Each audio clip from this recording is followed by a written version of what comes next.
Mami sendiri lihat tuntutan dari jaksa 1,6 tahun gimana? Lega kah atau merasa kurang kah apa seperti apa?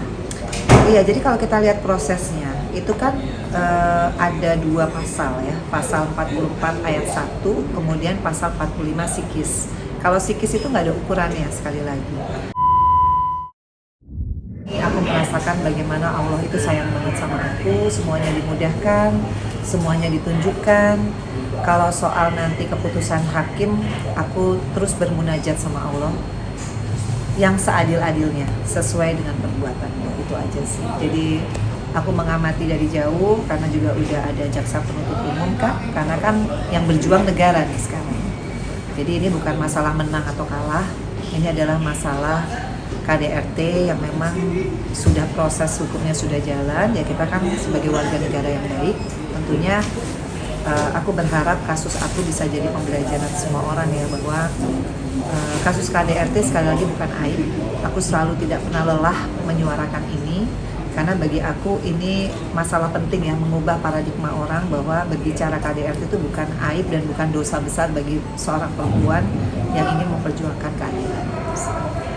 Mami sendiri lihat tuntutan dari jaksa 1,6 tahun gimana? Lega kah atau merasa kurang kah apa seperti apa? Iya, jadi kalau kita lihat prosesnya, itu kan ada dua pasal ya, pasal 44 ayat 1, kemudian pasal 45 sikis. Kalau sikis itu nggak ada ukurannya sekali lagi. Jadi apa yang saya alami, KDRT fisik, KDRT psikis, pada saat proses sidang, ada yang namanya saksi fakta, ada yang namanya saksi ahli, dari pihak saya, dari pihak terdakwa, itu kan semua akan olah sama hakim, akan diputuskan sama hakim seadil-adilnya. Jadi kalau tuntutan itu sudah pasti yang sepantasnya dari jaksa penuntut umum. Jadi ya kalau aku sebagai pelapor di sini bersyukur aja terus, dan aku minta semua ikut mengawal karena sekali lagi yang paling berat adalah playing victimnya sih. Sebetulnya masalah ini simple. Kalau memang diakui dari awal sama terdakwa gitu ya, mungkin dari awal saya tidak akan mempolisikan. Pasti dari awal kita memilih damai, tapi harus ada kesadaran bahwa sebagai laki-laki tanggung jawab itu adalah ya kita harus gentleman, sebenarnya sih itu. Tapi kalau udah sampai di titik ini, artinya kan itu pilihan beliau juga ya. Jadi kalau saya di sini adil nggak adil, buat saya kembalikan semua kepada Allah karena saya sudah memasrahkan hidup saya, apalagi kasus KDRT. Itu kan banyak pihak, dan saya yakin dengan adanya ini mencuat, media juga mengawal, ini jadi satu perspektif baru bagi semua perempuan. Nggak usah takut sama kalau kita speak up dengan segala konsekuensinya. Dari jaksa penuntut umum juga katanya memberatkan karena sebelumnya di tahun 2005 dia pernah tersandung kasus penipuan. Mami Vena sendiri tahu gak soal itu dan seperti apa mungkin? Ya itu masa lalu beliau ya.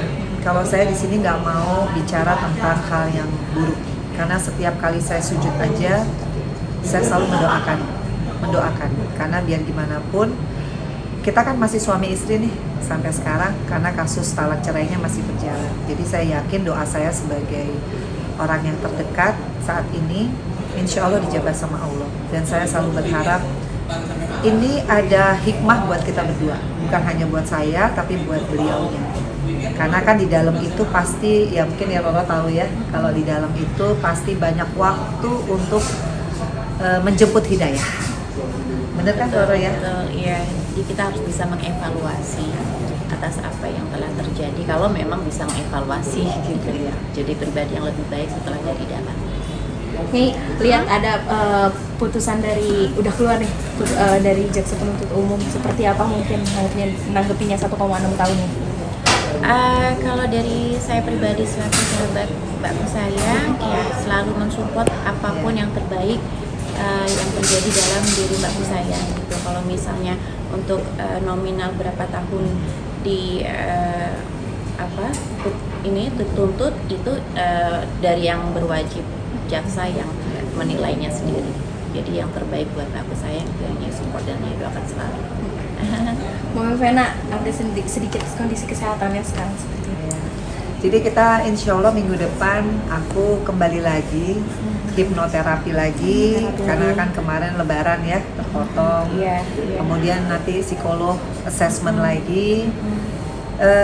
Alhamdulillahnya semua itu memang sebagai satu kebutuhan juga sih, karena kan kadang-kadang ada hal yang mungkin mereka punya treatmentnya ya khusus yang punya. mungkin aku sih sekarang udah tahajud alhamdulillah ya, itu udah tenang banget gitu, meskipun prosesnya masih jalan tapi nggak yang kaget-kaget berita apa lagi gitu, nggak yang kemerungsung gimana gitu, cuma tetap Nyai aku lihat masih semangat treatment dan aku pikir aku ingin sembuh total ya, karena sekali lagi terbukti waktu aku kemarin di TV One aja aku menceritakan di beberapa momentum aku kuat, tapi di beberapa cerita aku tiba-tiba jebol tuh, down gitu, berarti artinya aku masih banyak yang harus dirilis gitu, jadi tidak masih depresi berarti ya. Harus sembuh total lah insya Allah. Jadi harus selalu semangat dan insya Allah minggu depan ya kita mulai terapi lagi. lagi ya. Oke, proses selanjutnya seperti apa nih setelah keluarnya putusan dari jaksa penuntut umum? Jadi kalau untuk kasus KDRT habis itu ada pledoi, harusnya dalam waktu nggak lama lagi harusnya ada jawaban dari jaksa penuntut umum dan habis itu vonis. Jadi 3 hari. 3 lagi. Selanjutnya terakhir vonis ya. Vonis. Nah, untuk gugatan cerai sendiri prosesnya udah sejauh mana? Kemarin tuh duplik dari pihak Ferry, kemudian nanti kita balas lagi dari pihak aku, kemudian nanti ada pembuktian, itu masih panjang kayaknya. Ya, kalau untuk proses perceraiannya. Update sedikit Pak Vivena, tahu gak nih Papa Ivan lagi tadi update-annya Kak Vero aku lihat di Instagramnya, itu kenapa ya Papa Ivan yang sakit. Ya itu seperti apa? Kak Vivena tahu gak kabarnya? Aku nggak tahu, aku belum nanya sama Feral. Tapi apapun itu buat Mas Ivan, mudah-mudahan cepat sembuh. Buat Mbak Sarni juga sehat-sehat. Ya pokoknya kita selalu support ya, meskipun aku tidak langsung berkomunikasi, tapi aku selalu mendoakan semua yang terbaik. Oke. Oke. Terima kasih. Terima kasih. Semoga cepat